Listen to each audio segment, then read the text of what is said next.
Welcome to the History with Ali podcast, where we discuss all things history, literature, and media studies. Today, I'm very pleased to be joined by Annie Halliday, who is the Senior Director of Library and Collections at the Mercer Museum and Fonthill Castle in Doylestown, Pennsylvania. So, Annie, thank you so much for joining me today on the podcast. It is a pleasure to speak to you. Thank you for having me. And you're actually the first guest that I'm interviewing that I've met in real life. Oh, that's so cool. I'm honored. I know, it's so crazy. And right now, just for our listeners, I'm about a less than 5 minute drive from the museum. So this is very, very local for me. So thank you so much. Could you tell me a little bit about yourself? Sure. So my name is Annie Halliday. I'm the Director of Library and Collections at the Mercer Museum in Fonthill Castle, which is operated by the Bucks County Historical Society. And my job is to supervise the curatorial collections department and just make sure that we're taking the best possible care of the library, the archives, and the three-dimensional objects that we are the custodians of. And what is the Mercer Museum? So the Mercer Museum is one of two concrete castles we have here in Doylestown. Yes, we have two castles that we're responsible for. So Fonthill Castle was the private residence of Henry Mercer, who's one of the co-founders of the Bucks County Historical Society. And he first started with his private residence, Fonthill. He then constructed the Tile Works building, which we do not oversee. And then finally, the cherry on top of the sundae is the Mercer Museum, which houses his collection of pre-industrial tools and trades. Really cool. And how did you get into history and libraries? Because I guess you're multidisciplinary. Yes. So I have always been interested in libraries. I'm actually the daughter of a children's librarian, a retired children's librarian. I worked in public libraries when I was in high school. I was very fortunate to grow up sort of in Jersey, in the suburbs outside of New York City. So museums and cultural sites and historic sites were a big part of my growing up. We went to a lot of museums when I was younger. So I was always fascinated, but it always was sort of an interest or a hobby. And actually, when I pursued my undergrad degree, I actually attended University of the Arts in Philadelphia and I got my BFA in theater. And I was a professional stage manager for a number of years in Philadelphia, working at different theater companies in the area. And finally, I was like, this schedule is just too much. It's a really, really crazy, hectic work schedule. And so around 2016, 2017, I went to Drexel and got my master's degree in library and information science. And I worked at the Historical Society of Pennsylvania in Philly for a few years. And then there was a job posting for the assistant collections manager at the Mercer Museum, which typically is a very object-focused position, but the idea was that this person would really be responsible for the library and archive side of the collection because there wasn't anyone sort of dedicated to that. And so I applied in 2019 and got the job, and the rest is history. Yeah. That's awesome. And so, can you tell us a little bit more about that role? What does your day-to-day look like? That's a great question. So this role is very new. I was recently promoted to maybe 3 weeks ago to this position. I have been elevated to replace Corey Amsler, who was the VP of Collections and Exhibits here for 38 years. So I'm the first person to have the job in 38 years, which is totally breezy and casual and fine and not scary at all. I'm still really learning what this position looks like, but I still have a hand in the library and archive side. So my sort of traditional responsibilities that remain are ensuring that the library is staffed for on-site researchers, answering emails, inquiries from people who are trying to learn more about the collection, what we have. I handle all the new acquisitions, so anything anyone's interested in donating to the library and archives, I sort of vet to make sure it matches our collection scope and that it's something that we want to add to the collection, and then do all the paperwork and admin that's associated with that. And we have an internship program that actually starts today. So I supervise our library intern. So there's a bunch of different hats that I wear. So I'm learning more about what the three-dimensional object side of my responsibilities are. And so right now it's a lot of familiarizing myself with best practices for overseeing collections management and outgoing loans, and working with our head curator, Maya Hartman, about exhibits. And, of course, I'm still very much involved in the Doan Gang exhibit. So it's, some of it's to be seen. Wow, that's a lot of different things to be in charge of, but it sounds excellent, and especially for someone who's where you're at in your career, I'm sure this is just an incredible opportunity. Oh, I'm so excited, and I see it as a truly a terrific honor because Corey was an unbelievable steward of the collection and took such incredible care of the buildings and the objects that are inside. So, big shoes to fill, but I see it as a real compliment to be considered to replace him. Yeah. Definitely. So for our listeners, could you tell them about who Henry Mercer is or was? Yeah, so Henry, I mean, he is and was. He is past and present at the same time. So Henry Mercer is a Bucks County native, grew up in Doylestown. He was born in 1856.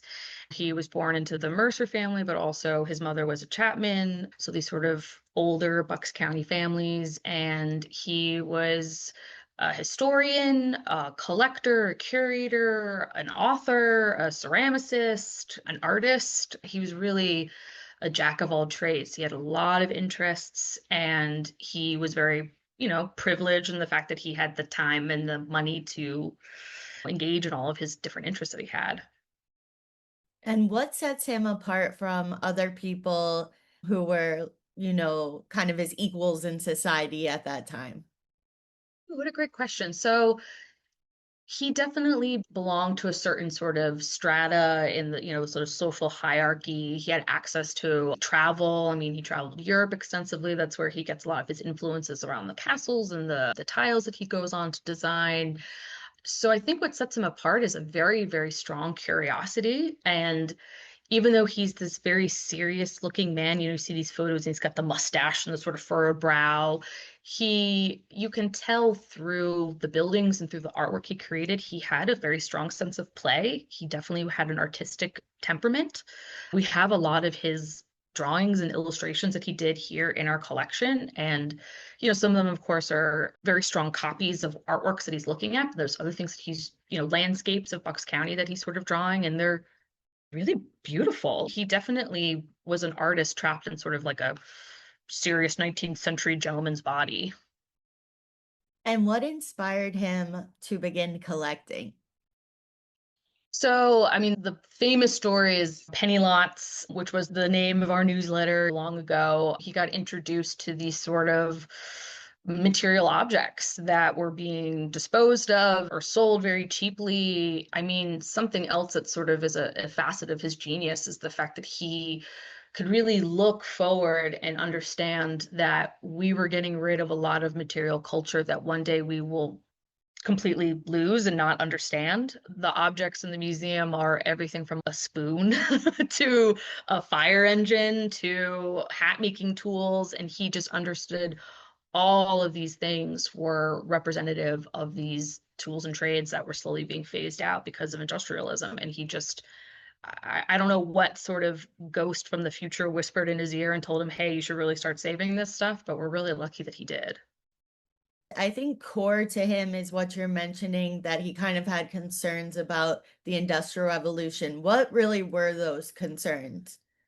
I mean, he was part of the American Arts and Crafts movement, which was a movement that was very focused on things being made by hand, skilled craftsmen, skilled tradespeople that are spending, their lifetimes honing their abilities and making, again, maybe some mundane objects, but things that are really beautiful. But we have, wooden chests in the collection that are made by hand and painted by hand, and they're just stunningly beautiful. And the utilitarian, a lid opens and there's an empty cavity and you could put things inside, but the outside is really gorgeous. So I think he was really concerned that we were going to lose beauty and design and everything was going to be really, mass produced and not interesting, for lack of a better term, that everything was just going to be really boring. When he began collecting, did he have the vision for the Mercer to hold the collection? Or was it like the rest of us, he had a storage unit and all of a sudden it wasn't big enough? Oh my God, I would love to walk into Henry Mercer's storage unit. I mean, I guess maybe that's what literally the museum is, but he definitely started collecting before the museum existed. So he was a co-founding member of the Bucks County Historical Society, which was founded in 1880. And the first home of the Historical Society was what was known as the History Room in the Bucks County Courthouse. We actually found there's a trunk in the collection that our collections manager was working with, and she opened it, and lining the trunk was this giant broadside that advertised the History Room, and it specifically mentioned that it was across the hall from the county commissioners.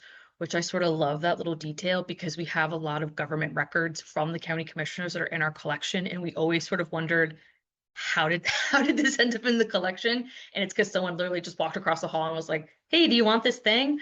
So we were in the history room in the courthouse, and then in the early 1900s, I think around 1904, construction began on the Elkins building, which is the brick building that the Mercer Museum is attached to, and it was named after William Elkins, who gave the largest bequest to build the building, and then, we very quickly outgrew that building. There are some really great early photographs where you can see the Elkins building, and you can already see Mercer hanging and dangling things from the walls and ceiling. So you can already sort of see the idea percolating of how he wanted to display everything. And then, he starts building Fonthill, his private residence, the tile works, and then finally he builds the Mercer Museum, which is completed to really house his collection, but also, of course, the broader collection of the Bucks County Historical Society. And you kind of just touched on it, but for those who haven't visited, what's so unique about the way that he displayed the collection?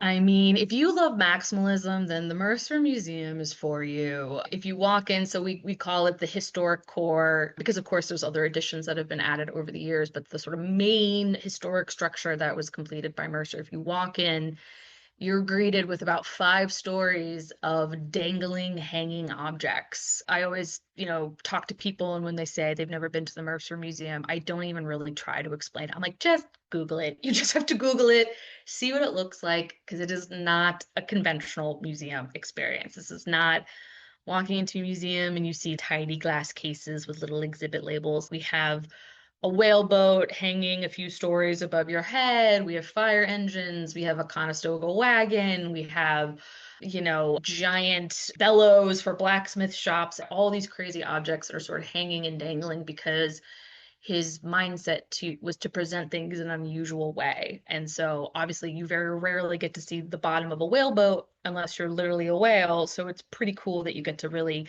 see and examine things from different angles. So it is a delight. How did the library records start? Would you consider the things in the library a part of the collection, or are those two separate types of things? Good question. So, because our identity can be confusing because we are the Bucks County Historical Society is the overarching organization that oversees everything. So, people will come into the library and they'll sort of ask, are these Mercer's books? Are these Mercer's papers? And it's tricky to respond to that because Mercer and BCHS are so heavily enmeshed with each other. So he has books that are his personal books removed from Fonthill. His papers are here in our archives, but he also bought books for BCHS. So you might pull a book off a shelf and like see his name on the inside.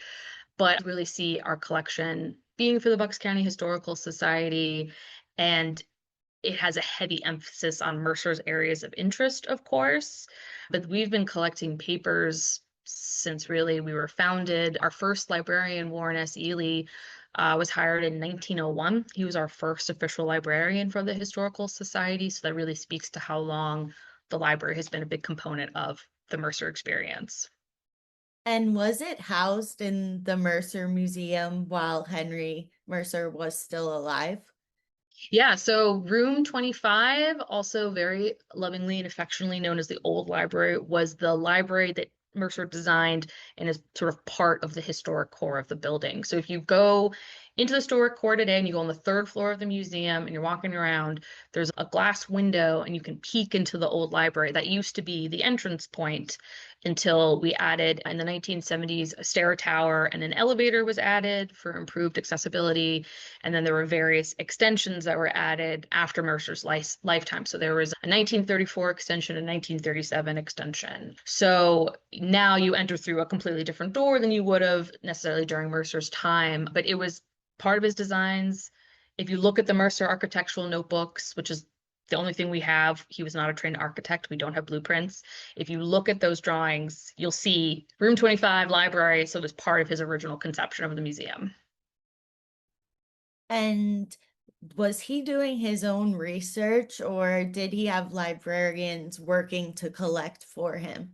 Hmm, that's an interesting question. For his research, I would say that was part of his what he loved about it. So he definitely wanted to stay involved in the research process, but he does outsource certain aspects of his work to people, especially around where his historic property research is. He would send out some of his staff to go visit historic houses and literally like pull nails out of things and collect things or measure things for him or photograph things. We have these very cool bound manuscripts that are literally bound in cardboard. Henry Mercer was very unusual. He loved to use unusual material. So he bound his research with these like cardboard covers and it's got his handwriting on the front that says like Old Houses, Volume 1.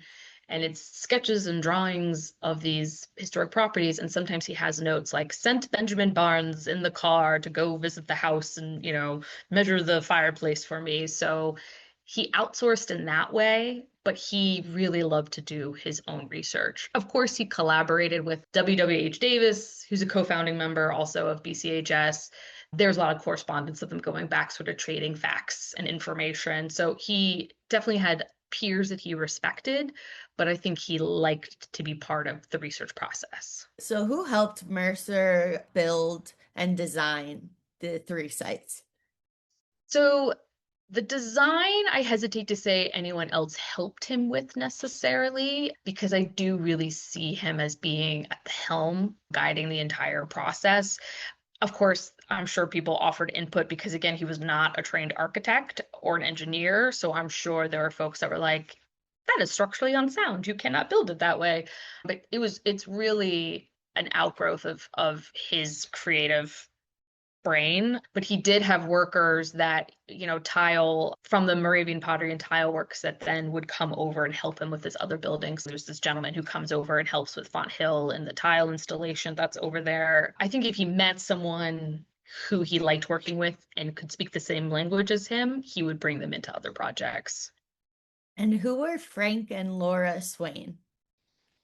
Frank and Laura Swain. I mean, they are really, in some ways, the unsung heroes of Henry Mercer's life because, again, he's got this artistic temperament.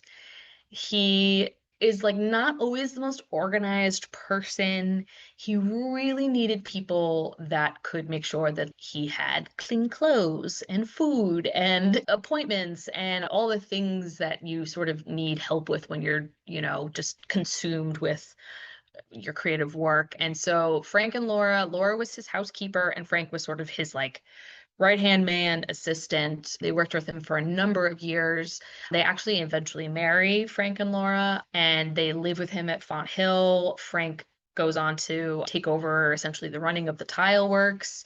When Mercer dies in 1930, he leaves Fonthill Castle to Frank and Laura for the rest of their life. They're granted life rights to the castle, and the tile works is left to Frank Swain as well. And they live there for the remainder of their life. I mean, Laura dies around 1974, which I think blows a lot of people's mind that it was a private residence up until that point. So, she lives another, what, 40 years in this crazy castle. So they were huge parts of Mercer's life. I mean, the financial records of Mercer's that are in the archives, Laura's all over the place because she's just like, I hired, this person from town to come clean the castle. I hired this person in town to do his laundry. And Mercer never carried money, so he's like always borrowing money from Laura to like do things. It's just like he was just this eccentric, weird guy that she was constantly just corralling and trying to organize.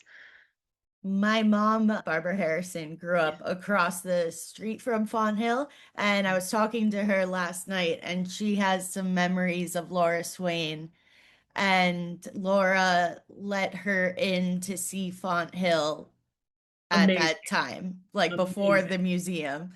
Yeah. I mean, that those are some of my favorite stories when you get someone who interacted with Laura, because I mean, she sounds unbelievably fascinating. And my favorite is that it just she was a custodian. She took it upon herself to show people around, and it really, like, if you like went and knocked on the door, it was absolutely dependent on what her mood was that day, whether or not you were told to like get off, literally like get off my lawn, or yeah, sure, come in and I'll show you around. And I that just tickles me. I mean, that just delights me. Could you tell us about his brother William, who actually was also very interesting in his own right, but their relationship to me is a little murky. Um, Yeah, I mean, I think people are also surprised to hear that he had siblings, Henry Mercer, because he's such an odd lone wolf sort of character. But he did have a brother, he has a sister too. But William R. Mercer, named after their father, William, was a brother of Henry Mercer. What's so interesting about him is he also had this sort of artistic interest. He had his own cement company, which I think people are really surprised by. He also was really interested in cement. Where they sort of split was he was interested in like decorative cement objects. So he would make statues, planters, things like that. Aldi Mansion was this dilapidated house. It was starting to need some serious care. William was sort of concerned about it, kind of reached out to Henry, like, we need to do something about this. And, the story sort of goes that Henry was like, didn't engage for whatever reason, didn't get involved. And so William took it upon himself to knock old Aldi Mansion down and build a new Aldi Mansion. And Henry Mercer was so deeply offended by that and was really upset and felt insulted by it, and their relationship really collapsed after that, which is too bad because they seemed to both be super interested in the same thing. They both were interested in, in concrete and cement. There's very few people you can bond with over something like that. So, yeah. And did Henry Mercer get his cement from William, or was that a separate trade? It was a separate trade. So the cement, because that's a great question, because we get asked that all the time. People are very curious of what type of cement he used. He used Portland cement. We actually have, when you first walk into the Mercer Museum and you're kind of walking up the steps to the historic part of the building, we now have this display up where you can actually meet the cement mixer that actually was responsible for creating all of the cement for the Mercer Museum. And next to it are like little bags of Portland cement. So that was his sort of go-to. And we actually have his cement recipe in the archives. In his notebooks, he writes down his cement recipe. So William was more interested in, again, sort of these more like sculptural forms of cement. He never, as far as I know, he never built a building or a structure. He was real interested in ornamentation. And they're really beautiful. If you go to Aldi Mansion and see them on display now, they're like totally gorgeous. He was very talented. Was Mercer just like his mind must have been busy 24/7 to Mm. how can one person come up with everything that he did? I can't imagine someone functioning that incredibly. Yeah, I mean, I totally agree with you. I think his brain is super fascinating. And I brought a family member once to the museum, and we were like standing up on like maybe the fifth floor, sort of looking down at the core. And he said, he's like, I feel like I'm looking at the inside of somebody's brain. It's jostling. It's just like everything's competing for space. And I think that's why there's certain things that he starts to outsource, especially when he starts to not feel very well towards the end of his life. I think, and I also think that speaks to him being sort of a solitary figure. I mean, he never marries. He obviously is not very good at being a sibling. So, he's friends, acquaintances. He's not a total hermit or recluse, but I think, really just prioritized the work, and the work couldn't, encapsulate so many different things that he was interested in. And you kind of mentioned her, but who was Aunt Elizabeth? And Elizabeth, I mean, she's really who we shower with praise for sort of inspiring Henry Mercer, encouraging him. Maybe she saw a lot of herself in her nephew, but she really, she pays for his travel to Europe where he meets castles and, architecture and artwork and another type of history. She was also a collector in her own right. And I think he really looked up to her, which I see as a very redeeming quality for a man to like kind of idolize a woman of this time period. I think their relationship is super interesting. As someone who is an aunt and has no children, I'm like, hopefully I can influence my niece and nephew like this one day. Yeah, I think that she definitely was a major influence in his life, For sure. which is Yeah. cool because for it to be a woman during that time to have created that spark is unusual. So, also, Mercer was an animal lover. Could you tell us a little bit about that? Yes, I am actually thrilled to be asked this question because I became mildly obsessed with Mercer's dogs because that's a heavy part of his lore is his love of dogs, especially because he is this sort of like grumpy, cranky character who doesn't have, a lot of loved ones in his life, especially towards the end, but he always loves his dogs. I think that's because they don't talk back. You don't have to worry about having polite conversation with dogs. He's a breeder of the Chesapeake Bay Retriever, which is a breed he's totally obsessed with. And there's a very strong connection to his family. There's like a sort of apocryphal story that connects his family to like the first Chesapeake Bay Retriever in the United States. I'll have to send you the article. It's very random, but very cool. In his correspondence, he writes about having like puppies, he's breeding puppies and he's meeting breeders and gifting puppies and getting puppies. And he has a couple dogs that are really iconic and a big part of his story. Of course, there's Rollo, beautiful Rollo, who is immortalized through Rollo stairs in the museum. You can see his little paw prints in the wet concrete where he got to walk up the stairs. And there's Larry's stairs, which is another dog of his, Larry. I mean, I love Rollo, but I have such a soft spot for all the other dogs that he has. He has a dog, Jack. We have a couple photos of Jack in the collection. We have Larry's dog collar in the collection. I think we also have Captain is another dog of his. I think we have a second collar that I can't remember if it's attributed to Captain or if we don't know who it's attributed to. Then there's Sailor 1 and Sailor 2. There's two sailors. One is Sailor dies on his French riverboat trip. He actually brings Sailor to Europe with him and is sailing on the riverboat. And there's these like beautiful entries about Sailor not feeling well and being left with a French local and passing away. And they bury Sailor on this little like island in this river. And Mercer actually took a photograph of it. So we have this glass plate negative of Mercer's or grave in France with these like shovels leaned up against it. They literally finished digging the hole and then took this photograph. And someone wrote a poem about it. I mean, his entry when Rollo dies is like deeply moving and beautiful and very emotional. And he clocks other dogs passing away in his personal papers and in his guest book. So, like, his dogs were a huge part of his life. And was there a horse named Lucy at some point, or is this urban legend from my childhood? No, Lucy is so real. Lucy was not Mercer's horse, but Lucy was an integral part of the process. We actually have a photograph of Lucy standing next to her owner, whose name I now cannot remember. Unfortunately, I'm so sorry to Lucy's owner. But Lucy's also was a weather vane.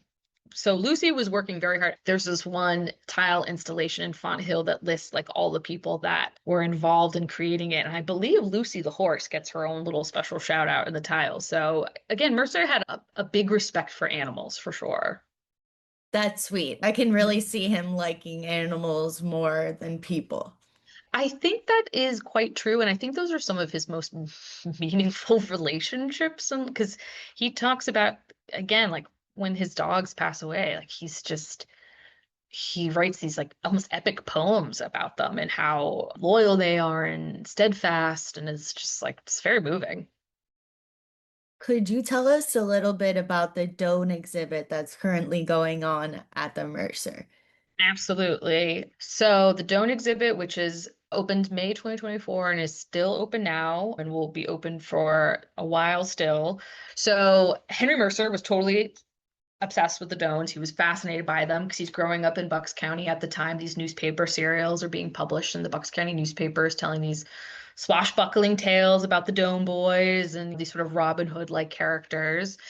And when he's becoming a historian, he goes around and visits people who have connections to the Doan story. And he's the benefit of doing this in a time period where direct descendants of gang members or enemies of the Doans are still alive. So he's collecting oral histories. He's drawing these little maps. He has this notebook that we jokingly call the Grail Notebook that's in our archives here that's got all his Doan research. So the Bucks County Historical Society and the story of the Doans have always really been intertwined. And then Clint Flack, who is my co-curator for the Doan exhibit, began working here. He was really interested in learning more about the story, what we have in the collection related to the story. He and I started working on a lecture series in 2021 to really get the story out there, the factual story, because up until that point, it's a lot of paper accounts of what's going on and some inaccurate publications. And we were shocked with how much we had in our archives and our collection here related to the Jones, just completely blows up sort of the accepted folklore. And then the community enthusiasm was major because everyone had heard about it in their elementary school history class, but were interested in learning more about it. And, also there's a ton of hometown pride around the Doans because it's a crazy story and it's happening here in your home county. We knew in 2022 that we had to just continue the enthusiasm and the excitement. And we knew that 2026 and America 250 were on the horizon. And so we began planning an exhibit at that point, and it took about 2.5 years of really hard work with myself and Clint and our collections manager at the time, Kristen Lapos, and our head curator and exhibit designer, Maya, and of course, Corey Amsler. And we worked with an outside design firm and just spent years coming up with how to frame the story, what sort of stuff existed, because of course it's a difficult time period and we're talking about outlaws operating in secrecy. So the pressure was on to find stuff to look at. You can't have sort of like two pieces of paper and expect people to be excited about an exhibit. So it was an interesting challenge, and we were really lucky that everyone was so excited because we had people reaching out to us with artifacts to lend us and information to share. And I mean, it was really a group effort for sure. What would you want people to know about the library? Hmm.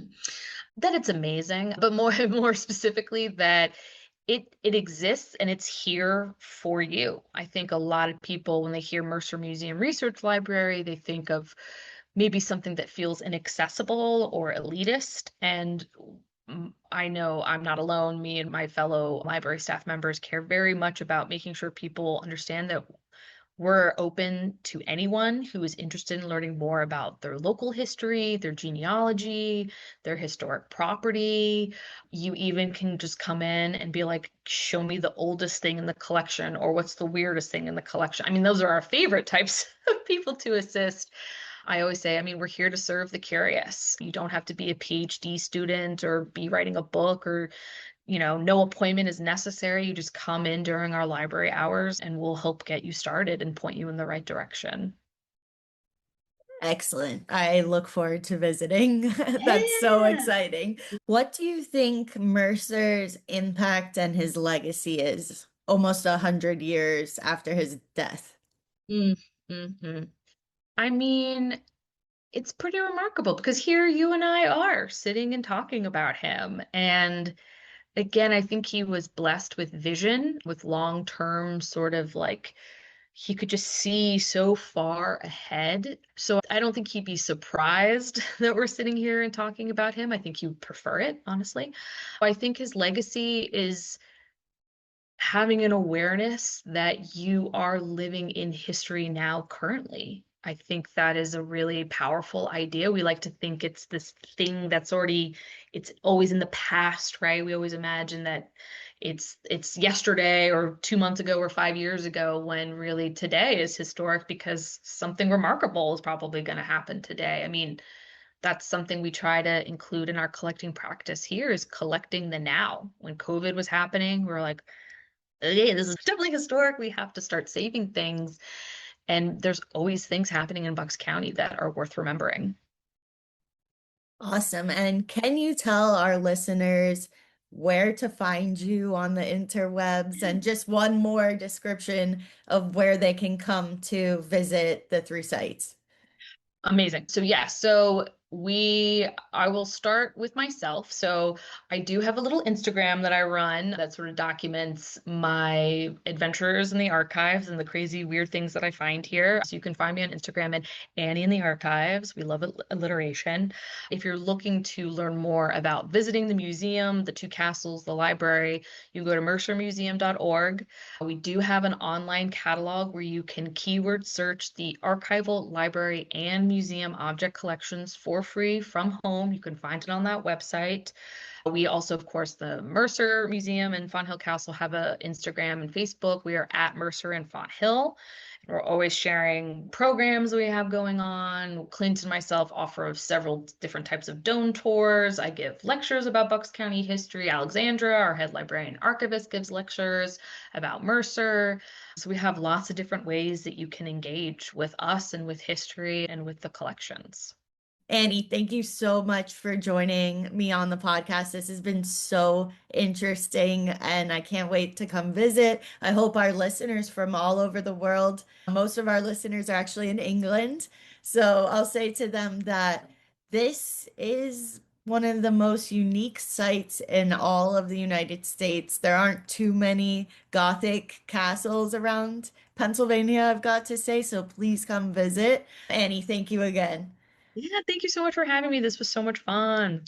Thanks for listening to the History with Ali podcast. You can find me on Instagram, YouTube, and Spotify at History with Ali. See you next time.